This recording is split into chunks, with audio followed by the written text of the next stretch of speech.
হিমন্ত বিশ্বই খোলঠেকত পেলাব নেকি নৰেন্দ্ৰ মোদী হিমন্ত বিশ্বৰ কিছুমান হঠকাৰী সিদ্ধান্তই ভাঙি পেলাব এনডিএ চৰকাৰ হিমন্ত বিশ্বৰ বিৰুদ্ধে সৰব বিজেপি চৰকাৰ ধৰি ৰখা নীতিশ বাহিনীৰ দুগৰাকী নেতা হিমন্ত বিশ্ব শৰ্মাৰ লগতে বিজেপিকো দিলে ফকিয়নি হয় নিজৰ খেয়ালখুচি অনুসৰি অতীতৰে পৰা চলি অহা এক পৰম্পৰা ভংগ কৰি যেন এতিয়া ওলোটাই মোদীলৈহে বিপদ নমাই আনিলে হিমন্ত বিশ্ব শৰ্মাই যোৱা শুকুৰবাৰে বিধানসভাত লোৱা সিদ্ধান্ত অনুসৰি এতিয়াৰ পৰা শুকুৰবাৰে জুম্মা নামাজৰ বাবে নাথাকিব 2 ঘণ্টীয়া বিৰতি উল্লেখযোগ্য যে স্বাধীনতা লাভ কৰাৰ পূৰ্বৰে পৰা 1937 চনৰ পৰাই ইছলাম ধৰ্মাৱলম্বী লোকসকলৰ সুবিধাৰ্থে শুকুৰবাৰৰ দিনটোত জুম্মা নামাজৰ বাবে 2 ঘণ্টীয়া বিৰতিৰ ব্যৱস্থা আছিল অসম বিধানসভাত কিন্তু সেই প্ৰথাৰ চিৰদিনলৈ বিলুপ্তি ঘটালে হিমন্ত বিশ্ব শৰ্মা নেতৃত্বাধীন বিজেপি চৰকাৰে 1937 চনত অসমত বিধানসভা প্ৰথম আৰম্ভ হৈছিল ছাৰ সাদুল্লা সেই সময়ত অসমৰ মুখ্যমন্ত্ৰী হৈছিল তাক প্ৰধানমন্ত্ৰী বুলি কোৱা হৈছিল তেতিয়া এটা সিদ্ধান্ত লৈছিল যে প্ৰতি শুকুৰবাৰে জুম্মা নামাজৰ বাবে 2 ঘণ্টা বিধানসভা ছুটি দিয়া হ'ব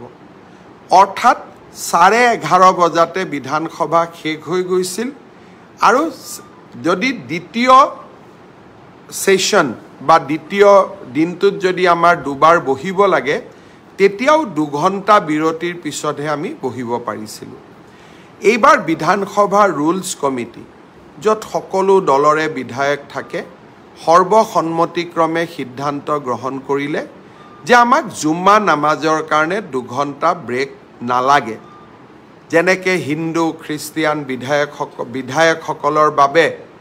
এনেকৈ কোনো ধৰণৰ ব্ৰেকৰ ব্যৱস্থা নাথাকে তেনেকৈ আমাৰ মুছলমান বিধায়কসকলেও জুম্মা নামাজত 2 ঘণ্টা ব্ৰেক গ্ৰহণ নকৰে অৰ্থাৎ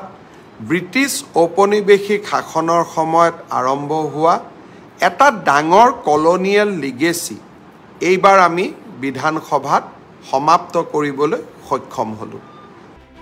আৰু ইয়াৰ পিছতেই ক্ষুভিত হৈ পৰিছে এনডিএৰ অংশীদাৰ জেডিইউৰ নেতাৰ লগতে ৰামবিলাস পাছোৱান নেতৃত্বাধীন লোক জনশক্তি পাৰ্টি কংগ্ৰেছৰ পৰা বিজেপিলৈ জপিয়াই বিভিন্ন সময়ত হিমন্ত বিশ্ব শৰ্মাই আৰএছএছ নৰেন্দ্ৰ মোদী আৰু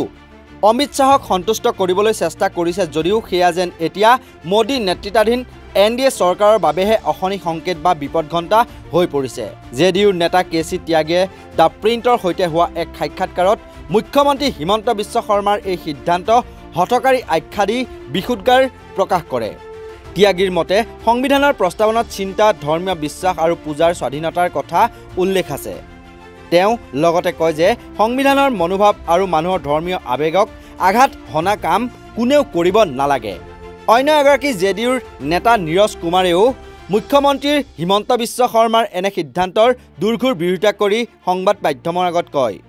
অসমৰ মুখ্যমন্ত্ৰীয়ে লোৱা সিদ্ধান্ত দেশৰ সংবিধানৰ মূল নীতিৰ বিৰোধী প্ৰতিটো ধৰ্মীয় বিশ্বাসৰ নিজৰ পৰম্পৰা ৰক্ষা কৰাৰ অধিকাৰ আছে মই মুখ্যমন্ত্ৰী শৰ্মাক সুধিব বিচাৰিছো যে হিন্দু পৰম্পৰাৰ এটা উল্লেখযোগ্য অংশ হৈছে আপোনাৰ সমষ্টিতে থকা মা কামাখ্যা মন্দিৰ আপুনি তাত বলিদানৰ প্ৰথাত নিষেধাজ্ঞা আৰোপ কৰিব পাৰিবনে হিমন্ত বিশ্ব শৰ্মাই ইয়াৰ পৰিৱৰ্তে দৰিদ্ৰতা নিৰাময় আৰু বান প্ৰতিৰোধৰ দৰে গুৰুত্বপূৰ্ণ বিষয়ত গুৰুত্ব আৰোপ কৰিব লাগে বুলি দাবী জনায় ইপিনে মোদী চৰকাৰৰ অন্যতম অংশীদাৰ লোক জনশক্তি পাৰ্টিৰ দিল্লীৰ ৰাজ্যিক সভাপতি ৰাজু তিয়াৰীয়েও তীব্ৰ বিৰোধিতা কৰে বা আপত্তি প্ৰদৰ্শন কৰে তেওঁ কয় যে ধৰ্মীয় আচাৰ ব্যৱহাৰৰ স্বাধীনতাক সন্মান কৰিবই লাগিব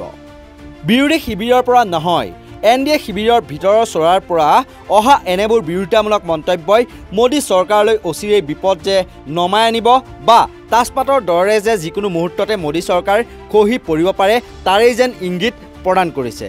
সেয়েহে এনেবোৰ হঠকাৰী সিদ্ধান্ত লোৱাৰ পৰা বিৰত থকাৰ ক্ষেত্ৰত হিমন্ত বিশ্ব শৰ্মাক কোনে নাকি লগাব বুলিও বিজেপিৰ ভিতৰ চৰাতে চৰ্চা লাভ কৰিছে